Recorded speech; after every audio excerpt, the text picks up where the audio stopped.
आज पवित्र माघ पूर्णमी आई अवसर रे आज मत सौभाग्य प्राप्त है सन्थ कवि भीम भोईंकर समाधि पीठ स्थल को परिदर्शन करिवार। आज मते जोरंदा को एबे जीवापाई सौभाग्य प्राप्त होगा जाऊँगी। एभली एक शुभ अवसर रे आज भारत वर्ष पाई मध्य एक ऐतिहासिक दिन होगापाई जाऊँगी। आज देशर प्रथम अर्थमंत्री माननीय निर्मला सीतारमण जी क्रमागत भाव संसद रे रेकर्ड नवम थर केंद्र बजेट उपस्थापना करिसेंती। एही बजेट एक ऐतिहासिक बजेट एवं यशस्वी प्रधानमंत्री माननीय नरेंद्र मोदी जी परिकल्पित विकसित भारतर स्वप्न को पूरण करने दिगरे यह निश्चित भाव सार्थक होब। ये बजेट अभिवृद्धिमूलक बजेट जहाँ समाजर सबु श्रेणीर सबु वर्गर लोकों पाई रोजगार सृष्टि करने ये सहायक होब। यथार्थ यह बजेट को माननीय अर्थमंत्री सबुठ बेसी फोकस करिसेंती युवा शक्ति को। यही बजेट रे समाजर प्रत्येक वर्गर कल्याण पाई किछि ना किछि घोषणा करा जायछि। देशर भित्तिभूमि को गति देबा पाई चलित बजेट रे रेकर्ड 12,20,000 कोटी टंकार पुंजी खर्चर प्रावधान रखा जायछि एवं एथिरे विशेष करिकि कृषि को प्राधान्य दिया जायछि। ता सहित मध्य शिल्प को मध्य प्राधान्य दिया जायछि, जहाद्वारा अधिक नियुक्ति सृष्टि हेब एवं नियुक्ति सृष्टि हेले ही देश को विश्वर तृतीय बृहत अर्थनीति रे परिणत करिबारे ये गोटे बहुत बड़ सहायक हो पारिबो। आ ये बजेट रे अस्पष्टता बदल रे स्पष्ट कार्यान्वयन, बड़ बड़ कथा बदल रे नियमित संस्कार एवं सस्ता लोकप्रियता बदल लोकंकर सेवा उपरे मध्य ये गुरुत्व को बहुत प्राधान्य दिया जायछि। युवा वर्गंकर क्षेत्र रे युवा मानकर दक्षता केमती वृद्धि पारिबो, सेमानंको विश्वस्तरीय प्रतियोगिता रे सेमाने योग्यता केमती लाभ करि पारिबे, आत्मविश्वासी हेई पारिबे, देशर विकास प्रति तांकर अवदान केमती भविष्यत रे वृद्धि हेब। आ सेति पई ये युवा शक्तिर बजेट बोली मध्य कुहा जाउछि। याकू आर्थिक अभिवृद्धि को आहुरी अधिक प्रखर करिया पई याकू शक्तिशाली करिबा पई माननीय प्रधानमंत्री जी 350 कोटी ढांचागत संस्कार बा रिफॉर्म आनिछंती, जो स्वाधीन भारतर अर्थनैतिक इतिहास रे यह एक विरल अध्याय। यह पूर्व एभली भाव एत संस्कार से आनी नथिले। एणु निश्चित भाव आगामी दिन में ये बजेट आत्म भारत करबा पई, आत्मनिर्भर भारत हबा पई एवं ता सहित विकसित भारत हबा पई ये निश्चित भाव जो रास्ता खुला जायछि से रास्ता रे आउ टिके तेज रे माने अधिक गति रे ये निश्चित भाव रे हमर अर्थनीति दौड़िबो। मु कहबा पई चाहूची ए क्षेत्र रे विशेष करिकि आम ओडिशा पाई मध्य बजेट रे स्वतंत्रता दिया जायछि एवं ओडिशा को फोकस करा जायछि। ता भितर मु लंबा नय करिकि किछि कथा को मु रखिया पई चाहूची।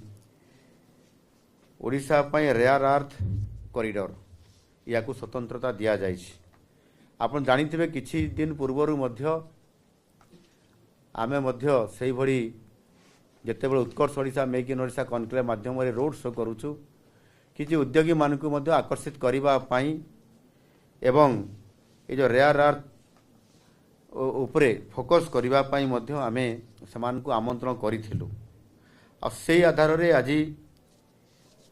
केंद्र बजेट रे स्वतंत्र भाव रे रेयर अर्थ कॉरिडोर हिसाब रे आपनकर घोषणा करा जायछि। केंद्र सरकार ताकू घोषणा करिछंती ବିରଳ ଖଣିଜ ପଦାର୍ଥ ନିମନ୍ତେ ଏବଂ ସେଥିପାଇଁ କିଭଳି ଭାବରେ ଆମର ଆମଦାନୀ ନିର୍ଭରଶୀଳତା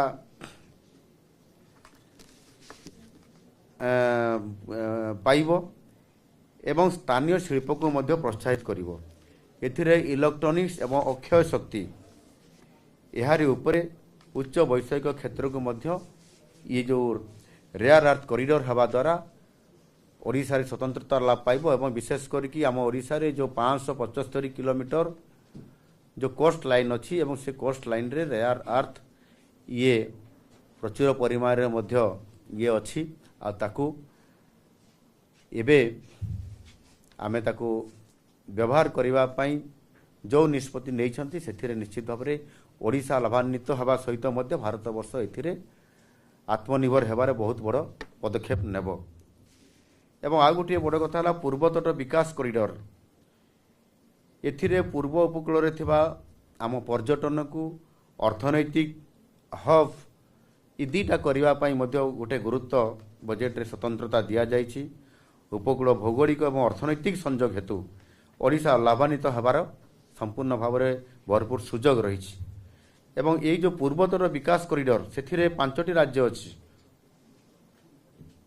बिहार, झारखंड, पश्चिमबंग, ओडिशा और आंध्र प्रदेश ये 5टी पर्यटन स्थली सृष्टि करा जिबा सहित मध्य स्वतंत्रता भाव में फोकस करा जायछि एवं तार केन्द्रबिंदु मध्य होछि ओडिशा एवं यार परिवहन पई आनुषंगिक व्यवस्था पई स्वतंत्रता देबा पई 4000 ई बस मध्य जोगे देबा पई एथिरे बजेट स्वतंत्रता दिया जाइछि।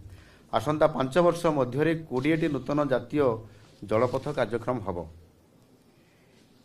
यही पदक्षेपर एक अंश स्वरूप भाव में NW5 प्रथम पर्यायर यह कार्यकारी हेब। NW5 खनिज समृद्ध अंचल को प्राधान्य दि जाइछि आ जेहेतु खनिज संपद अंचल ता भितर ओडिशा आसुछि आ सेतिपई स्वतंत्र भाव में ओडिशा को प्राथमिकता दि जाइछि। एथिरे विशेष करी तालचेर एवं अनुगुल अंचल को ओडिशार पारादीप एवं धामरा भली प्रमुख शिल्प एवं बंदर हब सहित संजोग करने जलपथरे तार ट्रांसपोर्टिंग करने जहाँ दक्ष एवं सुलभ माल परिवहन सहायक हब। आपंकर प्रदूषण को मध्य रोका जाई पारिबो। रेल एवं सड़क नेटवर्क उपरे मध्य जो आमर गोटे लॉजिस्टिक रो बहुत बड़ गोटे चाप रोची ताकू मध्य ये ह्रास करिबारे बड़ प्रमुख भूमिका नेब। यही पदक्षेपर उद्देश्य होची स्थायी आभ्यंतरीण जल परिवहन को समृद्ध करबा, बहुल द्रव्य जोटा खनिज और शिल्प सामग्री परी सुजोग वृद्धि करबा एवं पूर्व उपकूल रे एक लॉजिस्टिक एवं शिल्प हब भाव में ओडिशार भूमिका को मध्य मजबूत करबा। एक नूतन पदक्षेप भाव में सहर अर्थनैतिक अंचल सिटी इकोनॉमिक रिजियन्स सहरी परिचालित अर्थनैतिक अभिवृद्धि सुनिश्चित हब। सेथिपाई आपण देखिथिबे मध्य आम सरकार ओडिशा रे आसला परे आमे सहरांचल को गुरुत्व दउछु एवं सहरांचल को मान्यता देबा एवं सेथिरे एक इकोनॉमिक रिजियन करबा अर्थ होउची सिटी इकोनॉमिक रिजियन करबा अर्थ होउची जे सेठी अर्थनैतिक अभिवृद्धि करबा पई एक स्वतंत्रता भाव रे ताकू तैयारी करा जिवो, अर्थनैतिक कॉरिडोर करा जिवो। सेतिरे विभिन्न प्रतिष्ठान, विभिन्न अनुष्ठान, विभिन्न प्रोजेक्ट, विभिन्न शिल्प एवं लोकंकर अम्यूनिटीज को आधार करा जिवो जोथरे कि अधिक लोक नियोजित हेबे, काम करिवे, लोकंकर रोजगार बढ़िबो एवं एथिरे आंचलिक सहरांचल क्लस्टर गुड़िक ऑटोमेटिकली ये लाभ हेबे। एवं सेतिपई आमे मध्य उत्कर्ष ओडिशा रे मध्य जेमती फोकस करूचु जे सबु जिल्ला रे शिल्प हबो, शिल्पर गोटे हब करा जिवो, आपनकर टेक्सटाइल पार्क करा जिवो, आपनकर स्टील रो पार्क करा जिवो, अनेक प्रोडक्ट रो भी मध्य पार्क करा जिवो। या को आधार करकरी जहाँ केंद्र सरकार बजेट रे स्वतंत्र स्थान दैछंती सिटी इकोनॉमिक रिजियन्स यह आसंता 5 वर्ष मध्यरे आपनकर 5000 कोटी टंकार आवंटन माने सीआर पिछा गोटे गोटे सिटी पिछा आपनकर सिटी इकोनॉमिक रिजियन्स प्रति 5,000 କୋଟି ଟଙ୍କା ଆବଣ୍ଟନ ପ୍ରସ୍ତାବ ଦିଆଯାଇଛି। ତାର ଭିତ୍ତିଭୂମି ସହିତ ସର୍ଭିସ୍ ପୁଞ୍ଜି ବିନିଯୋଗ କିଭଳି ଭାବରେ ସେ ସହରକୁ ଉନ୍ନତି ଆଣିବ, ଅଧିକ ଲୋକ ରୋଜଗାର ପାଇବେ ଏବଂ ରୋଜଗାର କଲେ ଅର୍ଥନୈତିକ ଅଭିବୃଦ୍ଧି ବଢ଼ିବ, ୟାକୁ ଆଧାର କରିକି ଯେଉଁ କରାଯାଇଛି। ଏବଂ କିଛି ଦିନ ପୂର୍ବରୁ ଆମ ଓଡ଼ିଶା ସରକାର ମଧ୍ୟ ଘୋଷଣା କରିଥିଲେ କଟକ, ଭୁବନେଶ୍ୱର, କଟକ, ପାରାଦୀପ, ପୁରୀ ଏହି ସହରାଞ୍ଚଳକୁ ନେଇକରି ଗୋଟେ କରିଡର ପାଇଁ ମଧ୍ୟ ଆମେ ଘୋଷଣା କରିଛୁ। ଏହା ଆମ ପାଇଁ ବରଦାନ ସଦୃଶ୍ୟ ହେଲା ଓଡ଼ିଶା ପାଇଁ ଏବଂ ଏଥିରେ ସ୍ୱତନ୍ତ୍ର ଭାବେ ଆମେ ଗୋଟେ ବଡ଼ ଅର୍ଥନୈତିକ କରିଡର ମଧ୍ୟ ପାଇବା ପାଇଁ ଯାଉଛନ୍ତି। ବନ୍ୟଜନ୍ତୁ, ପର୍ଯ୍ୟଟନ ଏବଂ ପରିବେଶ ସୁରକ୍ଷାକୁ ପ୍ରୋତ୍ସାହିତ କରିବା ପାଇଁ ଓଡ଼ିଶା, କର୍ଣ୍ଣାଟକ ଏବଂ କେରଳ ସମେତ ରାଜ୍ୟର ପ୍ରମୁଖ କଇଁଛ ବସା ବାନ୍ଧିବା ସ୍ଥଳ ନିକଟରେ କଇଁଛ ଟ୍ରେଲ୍, ଟର୍ଟିଲ୍ ଟ୍ରେଲ୍ସ ବିକଶିତ କରାଯିବା ପାଇଁ କେନ୍ଦ୍ର ବଜେଟରେ ସ୍ୱତନ୍ତ୍ର ଭାବରେ ସ୍ଥାନ ଦିଆଯାଇଛି। ଏଥିରେ ପ୍ରକୃତି ଭିତ୍ତିକ ପର୍ଯ୍ୟଟନ ଯୋଜନା, ପରିବେଶ ଅନୁକୂଳ ପର୍ଯ୍ୟଟନ ଭିତ୍ତିଭୂମି ଉପରେ ମଧ୍ୟ କେନ୍ଦ୍ରିତ କରାଯାଇଛି, ଯେଉଁଥିରେ କି ଆପଣଙ୍କର ଧାମରାରୁ ଆପଣଙ୍କର ଗୋପାଳପୁର ପର୍ଯ୍ୟନ୍ତ ଯେଉଁଠି ଆପଣଙ୍କର ଆମର କଇଁଛମାନଙ୍କର ଅଣ୍ଡା ଦେବା ଏବଂ ସେମାନେ ପ୍ରତିବର୍ଷରେ ଆସନ୍ତି ଗୋପାଳପୁରରେ ଆପଣଙ୍କର ଭିତରକନିକା ଅଞ୍ଚଳରେ। ଏ ଅଞ୍ଚଳକୁ ସମ୍ପୂର୍ଣ୍ଣ ଭାବରେ ଏକ ପରିବେଶ ଅନୁକୂଳ ପର୍ଯ୍ୟଟନ ଭିତ୍ତିଭୂମି କରିବା ପାଇଁ କେନ୍ଦ୍ରର ଫୋକସ୍ ସ୍ୱତନ୍ତ୍ର ଭାବରେ ଦିଆଯାଇଛି। ବିକଶିତ ଭାରତର ଆବଶ୍ୟକତାକୁ ଲକ୍ଷ୍ୟ ରଖି ମହାତ୍ମା ଗାନ୍ଧୀ ଜାତୀୟ ଗ୍ରାମୀଣ ନିଶ୍ଚିତ କର୍ମ ନିଯୁକ୍ତି ଯୋଜନା MGNREGA ର ଗୋଟେ ବହୁତ ବଡ଼ ପରିବର୍ତ୍ତନ ଆସିଛି। କିଛି ଦିନ ପୂର୍ବରୁ ଏକଥା ଆପଣମାନେ ଜାଣିଛନ୍ତି। ଆଉ ସେଥିପାଇଁ ନୂତନ ଯୋଜନା ବିକଶିତ ଭାରତ ରୋଜଗାର ଗ୍ୟାରେଣ୍ଟି ଓ ଆଜୀବିକ ଗ୍ରାମୀଣ VBG ରାମଜି ଏହି ସ୍କିମ୍ ଅଧୀନରେ ପ୍ରତି ଗ୍ରାମୀଣ ପରିବାର ପିଛା ଯେଉଁ 125 ଦିନର ରୋଜଗାର ବୈଧାନିକ ଗ୍ୟାରେଣ୍ଟି ପ୍ରଦାନ କରାଯାଇଛି ଆଉ 100 ଦିନ ତୁଳନାରେ 125 ଦିନର କାର୍ଯ୍ୟ ଦେବାର ବ୍ୟବସ୍ଥା କରାଯାଇଛି।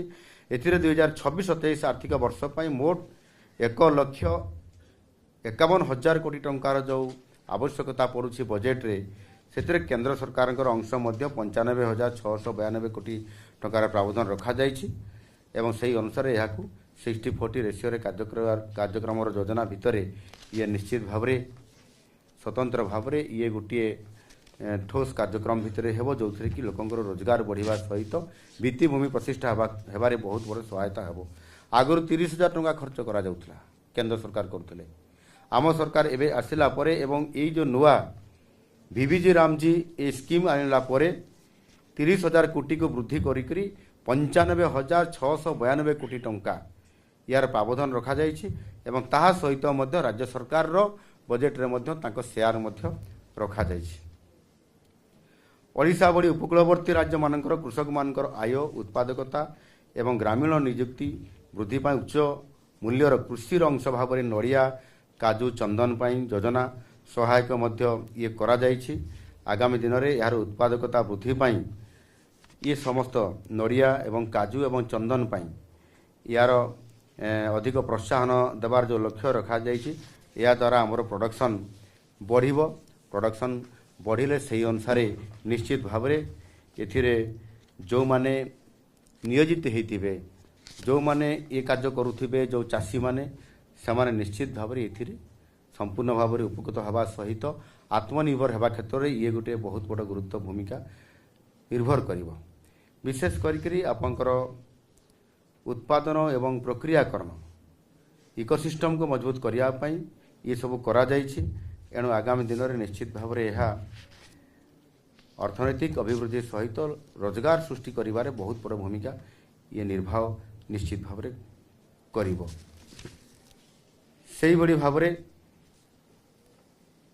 ଯଦି ଆମେ ଦେଖିବା ତାହେଲେ ଏଥିରେ ଅନେକ କ୍ଷେତ୍ରରେ ଗୁରୁତ୍ୱପୂର୍ଣ୍ଣ ପଦକ୍ଷେପ ନେଇଛନ୍ତି ଏବଂ GSTକୁ ଆହୁରି ତାକୁ ରିଫର୍ମ କରିବା ପାଇଁ ନିଷ୍ପତ୍ତି ନେଇଛନ୍ତି।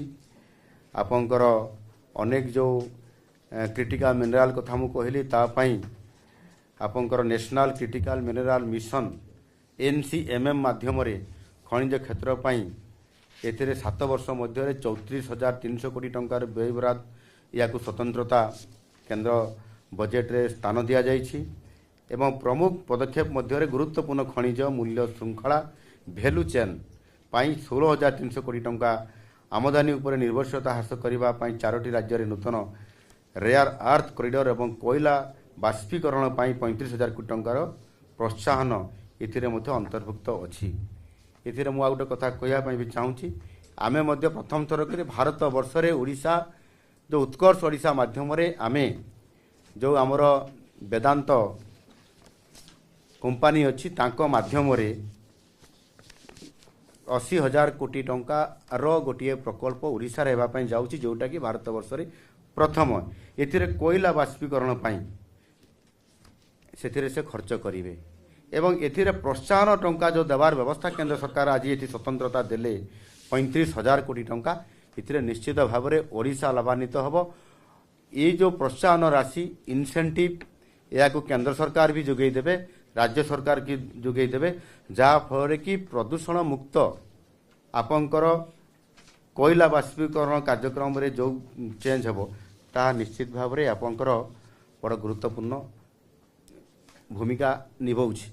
एणु गोटे पटे डबल इंजिनर सरकार राज्य सरकार जहाँ योजना करिसंती केंद्र सरकार बजेट रे फोकस करने द्वारा एथिरे ओडिशा अधिक लाभान्वित होउछि एवं आगामी दिन में निश्चित भाव में आमे आमर अर्थनैतिक अभिवृद्धि रोजगार को वृद्धि करने शिल्पायन को आहरी आग को नापाई आज शिल्पायन रे केन्द्र सहयोग आम जो स्तर देखिए आज जाऊँ आज भारत वर्ष द्वितीय स्थान में आज ओडिशा अच्छी।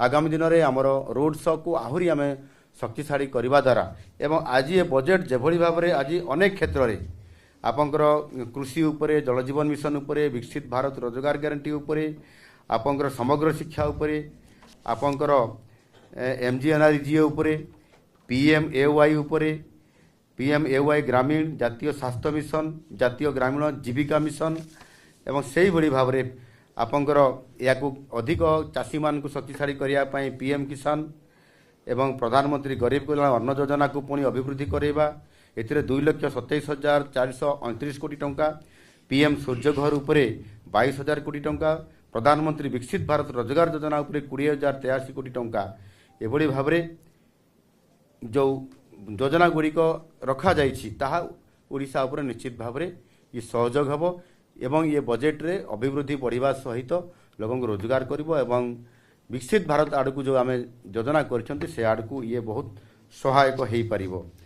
एणु मु आपण मानकु निश्चित भाव में ये अवसर रे जे ए बजेट अति गुरुत्वपूर्ण ऐतिहासिक बजेट होइछि एवं ये बजेट आगामी दिन में यार रियल को आम जिते जीवा सेते देखिए निश्चित भाव में एथिरे गोटाए स्वतंत्रता रही बजेट रे ताहा होछि नियुक्ति को भरपूर सुजोग देवा एवं उत्पादन वृद्धि पाई ये बजेट होछि सबुठारु श्रेष्ठ बजेट बोली मुझे कहवाई चाहूँगी। एणु निश्चित भाव में एथिरे